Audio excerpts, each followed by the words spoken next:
Hello welcome in की study 1024 में हूं अरुण कुमार यादव और इस वीडियो में हम बात करने वाले हैं क्लास 9 की एक्सरसाइज 4.3 के क्वेश्चन नंबर 6 की।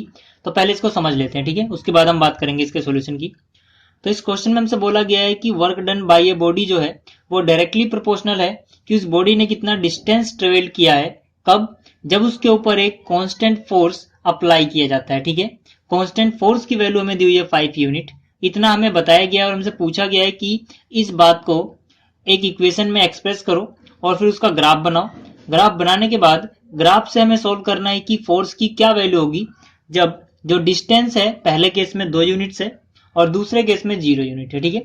तो अब शुरू करते हैं अपने क्वेश्चन को। देखिए, जो वर्क डन है वो मैंने मान लिया कि y है, ठीक है। यहाँ पे y क्या रिप्रेजेंट कर रहा है? Total work done. f क्या है?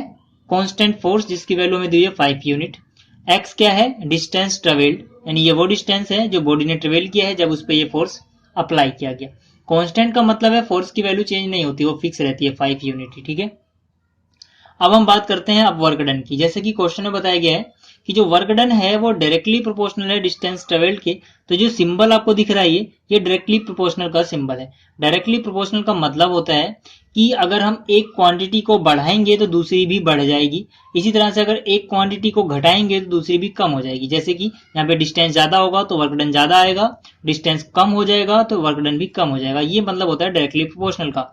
लेकिन हमें तो बनानी है इक्वेशन, तो मतलब इस निशान की जगह यहाँ पर इक्वल टू साइन आना चाहिए, तभी तो इक्वेशन बनेगी, ठीक है। तो यहाँ पे वर्क डन क्या था? वर्क डन था y, तो इसकी जगह मैंने y लिख दिया क्योंकि इक्वेशन बनानी है इसलिए मैंने इक्वल टू लिखा।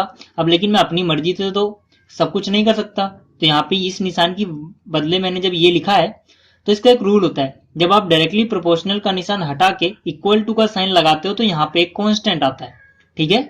तो कांस्टेंट क्या है? वो f, ठीक है। तो यहाँ पे आ जाएगा f। उसके बाद क्या लिखा हुआ है? Distance travelled. डिस्टेंस ट्रेवल्ड हम जानते हैं कितना है, x माना है हमने, तो हो जाएगा f इंटू एक्स, ठीक है। x क्यों आया? क्योंकि यहाँ पे डिस्टेंस ट्रेवल्ड था, उसको हमने x माना है। f कहां से आया? क्योंकि हमने इस निशान को हटा के इक्वल टू का सिंबल लगाया है। तो जब भी ये निशान प्रोपोर्शनैलिटी का इक्वल टू में चेंज होता है तो एक कांस्टेंट जरूर आता है, ठीक है। अब इसकी वैल्यू क्या है? अलग अलग क्वेश्चन में अलग अलग होती है। यहाँ पर f की वैल्यू हमें दी हुई है 5 यूनिट, यानी कि y की वैल्यू हो जाएगी, f की जगह आप 5 रखोगे, 5 इंटू एक्स। तो ये मिल गई हमें इक्वेशन। अब क्योंकि पहले पार्ट में इक्वेशन बनाना था वो हो चुका है, अब हमें ग्राफ बनाना है, तो हम क्या करेंगे, इसकी अलग अलग वैल्यू रखेंगे x की और y की हमें अलग अलग वैल्यू मिल जाएगी। 3 सोल्यूशन निकालेंगे फिर उसका हम ग्राफ बना देंगे, ठीक है। तो यहाँ पे मैंने बॉक्स बना लिया जिसमें हम इनकी वैल्यू नोट करेंगे। मान लेते हैं कि जो इक्वेशन है इक्वेशन 1 है। यहाँ पे हम x की अलग अलग वैल्यू पुट करेंगे, तो पहले मैंने लिखा put x is equal to 1, ठीक है, in equation 1। In equation 1, equation 1 में x की वैल्यू क्या पुट करनी है? 1। तो y बराबर कितना मिल जाएगा? 5 इंटू में x है, x की जगह 1 आ गया, यानी कि y की वैल्यू मिल गई 5। कब मिली है y की वैल्यू 5? जब हमने x की जगह कितना पुट किया था? 1 पुट किया था, ठीक है। यहाँ पे 1 है तो यहाँ पे x की जगह 1 आ गया। इसी तरह से जब आप इसमें 2 पुट करोगे, मैं करके नहीं दिखा रहा, आप कर लेना, पुट x इक्वल टू 2 है कैसा करके, ठीक है। तो जब हम यहाँ पे 2 पुट करेंगे तो x की आप 2 पुट करो, 5 इंटू 2 कितना होता है? 10। तो y की वैल्यू कितनी आ जाएगी? 10 आ जाएगी, ठीक है। इसी तरह से अगर हम यहाँ पे 0 पुट कर दें x की जगह, ठीक है, x की जगह क्या पुट करना है? 0। तो 5 इंटू 0 0 ही होता है, यानी कि y की वैल्यू भी 0 हो जाएगी। तो हमें 3 पॉइंट मिल गए। अब देखिए, अब बात करते हैं कि इसका हम ग्राफ कैसे बनाएंगे।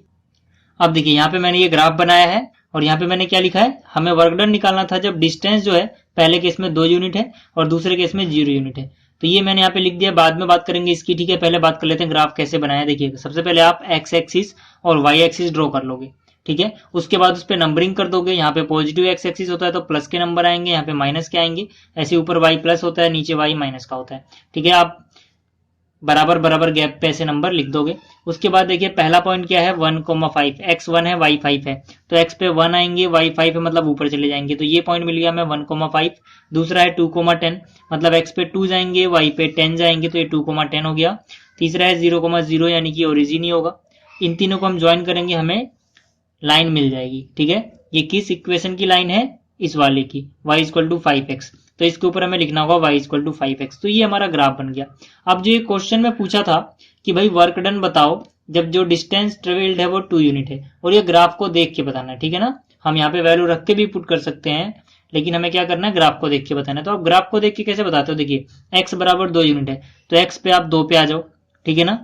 तो यहाँ पे आपको पॉइंट मिल रहा है, तो इसमें देखो y कितना है, ठीक है, y कितना है? 10, और y को हमने क्या माना था, y को हमने माना था वर्क डन, ठीक है ना। तो यानी कि जब ये 2 है तो वर्क डन कितना आ रहा है 10, तो हम बोलेंगे 4x is equal to 2, y is equal to कितना आ रहा है 10 फ्रॉम द ग्राफ, तो 10 यूनिट्स आएगा ये भी। इसी तरह से जब डिस्टेंस जो है, ठीक है, वो 0 है, 4x इज इक्वल टू 0, यहाँ पे आप आ जाओ, ठीक है, x 0 तो y भी कितना है 0 है, यानी कि हम कह सकते हैं कि y भी 0 आएगा, यानी वर्क डन भी 0 आएगा। तो ये था क्वेश्चन नंबर 6। उम्मीद है आपको ये वीडियो समझ में आई होगी। अगर आपको वीडियो अच्छी लगी तो इसको लाइक करें, शेयर करें, इस चैनल को सब्सक्राइब करें। थैंक्स फॉर वॉचिंग, मिलते हैं फिर अगली वीडियो में, तब तक के लिए गुड बाय।